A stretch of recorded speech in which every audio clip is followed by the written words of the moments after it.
Old हर्ष विहार के मकान में मिली लाश। जनपद गाजियाबाद थाना टीला मोड़ पुलिस पर लगे गंभीर आरोप। पीड़ित परिवार का आरोप, पैसा लेकर एफआईआर को बदला गया। सवाल, क्या गाजियाबाद की पुलिस सुभाष बघेल के गुनाहगारों को बचा रही है? टीला मोड़ की पुलिस पर सवालिया निशान। जी हाँ, इस वक्त मैं मौजूद हूँ थाना टीला मोड़ पर। आप देख सकते हैं मेरे पीछे ये बोर्ड लगा है जिस पर आप देख रहे हैं, जिस पर लिखा है कि थाना टीला मोड़ जनपद गाजियाबाद ये पुलिस थाना है। और ये मामला है हर्ष विहार का। 22 वर्षीय सुभाष 28 तारीख को लगभग 2 बजे घर से निकलता है और उसके बाद अपने घर पर कभी वापस नहीं लौटता। और उसके बाद जो पुलिस मामला दर्ज करती है उसमें बहुत बड़े बड़े पेचीदा सवाल आपको वहां पर देखने को मिल जाएंगे। इस वक्त मेरे साथ खुद मृतक का भाई मौजूद है। मैं उससे बातचीत करूंगी कि आखिर पूरा मामला क्या था और किस तरह से वो घर से निकला था। ये आप इधर आइए, मैं इधर की तरफ आप आइए। आइए बताइए, आपका नाम क्या है? जी, मेरा नाम मनोज कुमार है। जी मैडम, ये मेरे भाई को सुभाष को 28/10/2020 में घर से काम के बहाने हलवाई का काम पे ले गए हैं और मेरा भाई शाम तक घर नहीं आया है। मैंने इन लोगों से इनके घर पे जाके पूछा है कि मेरा भाई कहाँ है, तो इन लोगों ने मेरे को बता दिया बलवीर नगर जागरण पे गया है काम पे, सुबह आ जाएगा।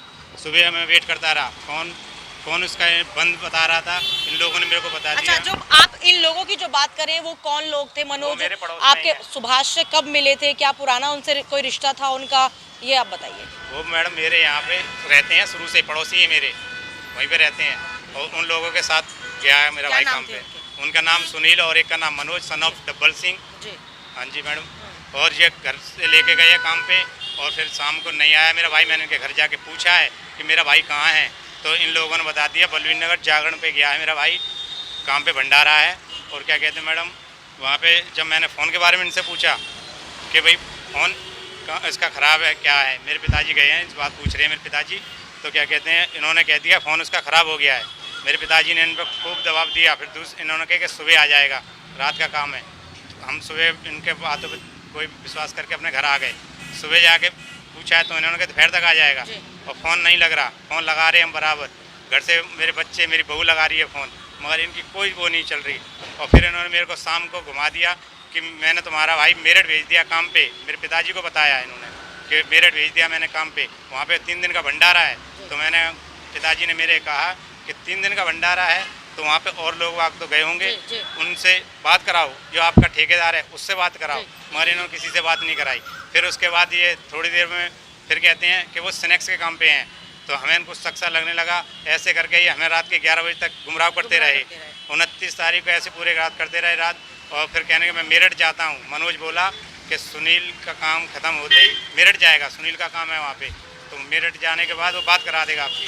तो मैंने कही भाई मेरठ कितनी देर में पहुँच जाके 1-2 घंटे में पहुँच जाऊँ, गाड़ी लोड हो रही है, मेरे साथ गार्डन काम चल रहा है, वो ख़त्म होते ही मैं मेरठ जाऊँगा। मेरठ मैं बात करा दूँगा आपके भाई से, और क्या मेरे पिताजी से आपके लड़के से बात करा दूँगा। मैं फ़ोन पे बात कर रहा हूँ इन लोगों से, मैं अपने गांव MP भिंड से बात कर रहा हूँ, मगर इन लोगों ने कोई जवाब नहीं। इन्होंने फ़ोन स्विच ऑफ कर लिया, 11 बजे फ़ोन स्विच ऑफ कर लिया। और इसी बीच इसके बड़े भाई संतोष की, सुनील मनोज का बड़ा भाई संतोष, उसने फ़ोन पे मेरे को धमकी दी, जा कर ले पुलिस में, क्या कर लेगा, पुलिस मेरे पे क्या बिगाड़ लेगी। मैंने कही वो तो समय आने पे बताएगा पुलिस क्या बिगाड़ती है क्या नहीं बिगाड़ती है। अच्छा, ये बताइए कि जब इतनी बातचीत आपकी हो चुकी थी, धमकी आपको मिल चुकी थी, उसके बाद आपको अपने भाई का पता कैसे चला? आपका भाई आपको कहाँ मिला? कौन लेके गया आपको उस स्थल पे जहाँ पे वो मृत पाए गए थे? तो मैडम मेरे भाई फिर क्या कहते हैं कि वहाँ पे जब रात के 1 बज गया, पुनः मेरे पिताजी इनके घर पे फिर गए कि भाई मेरी बात कराओ। तो सुनील का फ़ोन बंद जा रहा था, मनोज घर में सो रहा था। और इनके पिताजी से कहा कि भाई अब खड़े हो, मेरे बात कराओ मेरे लड़के से, अपने लड़के का फ़ोन लगाओ। उनका फ़ोन बंद जा रहा है सुनील का। तो जब इन्होंने रात को 1 बजे जब मेरे पिताजी ने मनोज को धमकी दी कि उसे जगा के लाओ, उसे धमकी दी कि मैं पुलिस कार्रवाई कर रहा हूँ, अब बहुत देर हो गई, सुबह कल से तुम हमें ऐसे गुमराह कर रहे हो। मगर इन्होंने पुलिस के नाम सुनते मनोज घबरा गया। तो मनोज बोला कि तुम्हारा लड़का हर्ष विहार के एक मकान में है। वहाँ पे अब हमने जी उन्हें देखा, इधर सुनील का फ़ोन खुला। सुनील ने मेरे को फ़ोन पे बताया, मैंने फ़ोन पे इन्हें फ़ोन कर रहा था बराबर अपने गांव से ही सुनील को।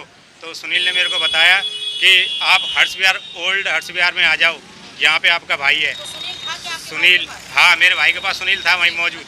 उन्होंने मैं यहीं हूँ, आपका भाई यहाँ पे है, आप यहाँ आ जाओ। मैंने कि मेरे भाई वहाँ पे इस टाइम कैसे पहुँचा? तो मेरठ बता रहा था, कल से तो बलवीर नगर, आज मेरठ, अब तो कह रहा हर्ष बिहार में। मैं तो बड़ी जल्दी उड़ के आ गया मेरठ से।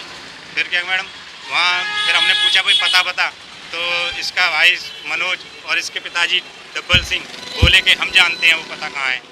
फिर ये हमें लेके वहाँ गए हैं, हम 8-10 जने गए अपने घर से, और वहाँ पे जब देखा है तो मेरा भाई एक कमरे मृत हालत में पड़ा था। तो वहाँ पे चोट के और उसके होंठ फूटे हुए थे। मेरा भाई लेटा हुआ, खून नहीं निकला है, मतलब होंठ फूटे हैं। और मैडम मैं देख के घबरा गए, मेरे पिताजी चुपचाप रह गए। फिर वहाँ से 100 नंबर कॉल करी है, वहाँ पे 8-10 लोग खड़े हैं, उन्होंने 100 नंबर पे कॉल करी है। फिर पुलिस आई है, police MMG hospital Ghaziabad ambulance में लेके गई है।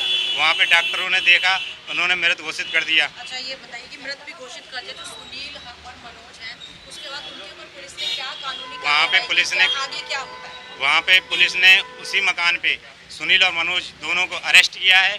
और मेरी मोटरसाइकिल 6342 पैशन एक्सप्रो वहीं पे खड़ी रही है 28 तारीख से, या कभी ये ले गए जब से, उसी के साथ गाड़ी है। किसके साथ गाड़ी है?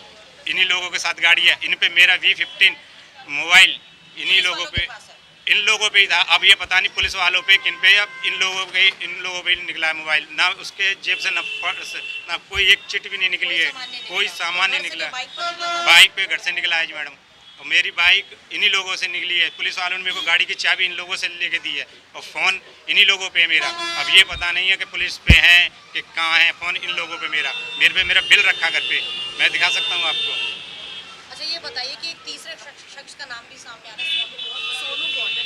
ये वहाँ पे जब हम पहुँचे हैं तो वहाँ पे जब सुनील ने बताया है कि सोनू के पास मोबाइल है, और क्या कहते हैं, सोनू के पास मोबाइल है, और एक अशोक नाम का लड़का और बताया है। अब ये मैं पता नहीं कौन है अशोक, मैं जानता नहीं हूँ।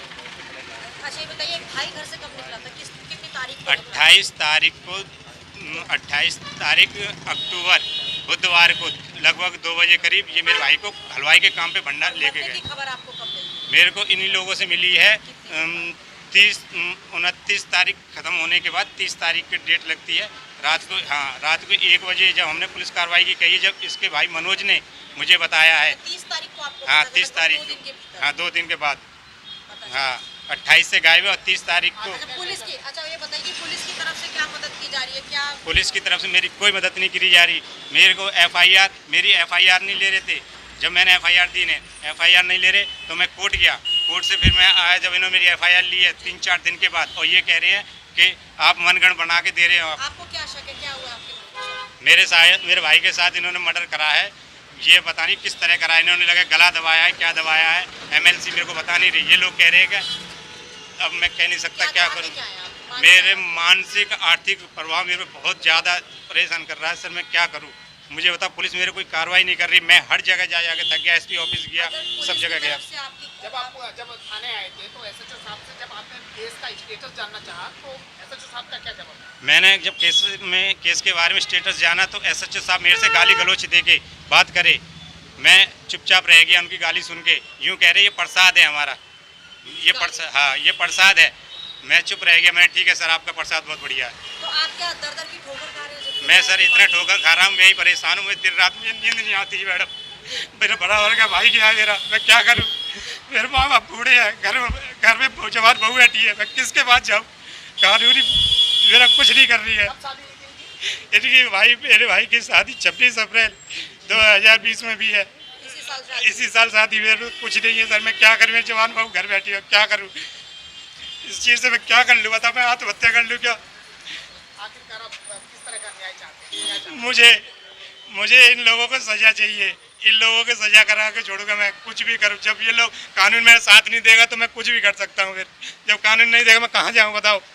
इन लोगों की धमकी आ रही है। तो आप देख सकते हैं कि ये मृतक के भाई थे जो जिनकी आंखों से आंसू निकल रहे थे और ये न्याय की मांग कर रहे हैं, लेकिन थाना टीला मोड़ की पुलिस इनकी किसी भी तरह की कोई मदद नहीं कर रही है, ना ही कोई सुनवाई कर रही है। इनका कहना है कि अगर इन्हें न्याय नहीं मिला तो ये आत्महत्या तक कर सकते हैं। ऐसे में सवाल ये खड़ा होता है कि आखिर जिस पुलिस को हम ये कहते हैं कि वो हमें न्याय दिलाती है और हमारे लिए हर मुसीबत में खड़ी होती है, जब इनके भाई की लाश मिली तो उस वक्त भी पुलिस का रवैया इनके साथ बहुत ज़्यादा अच्छा नहीं था, और जब ये थाने पहुंचते हैं तो यहाँ पर इन्हें इनकी मदद करने की बजाय इन्हें गाली से नवाजा जाता है और कहा जाता है कि ये प्रसाद है जिसे थाने से सबको दिया जाता है। तो आप देख सकते हैं और सुन सकते हैं, ये वो शख्स था जो दरख्वास्त कर रहा था कि मुझे न्याय चाहिए और मेरे भाई के जो कातिल हैं उन्हें सज़ा मिलनी चाहिए। और ऐसे में एक बड़ा सवाल ये भी खड़ा होता है कि आखिर पुलिस ने इस मर्डर को किस थ्योरी की तरफ मोड़ दिया है और ये गुत्थी कब सुलझेगी, ये भी एक बड़ा सवाल है। क्या पुलिस इनकी मदद करेगी, क्या पुलिस न्याय दिलाएगी,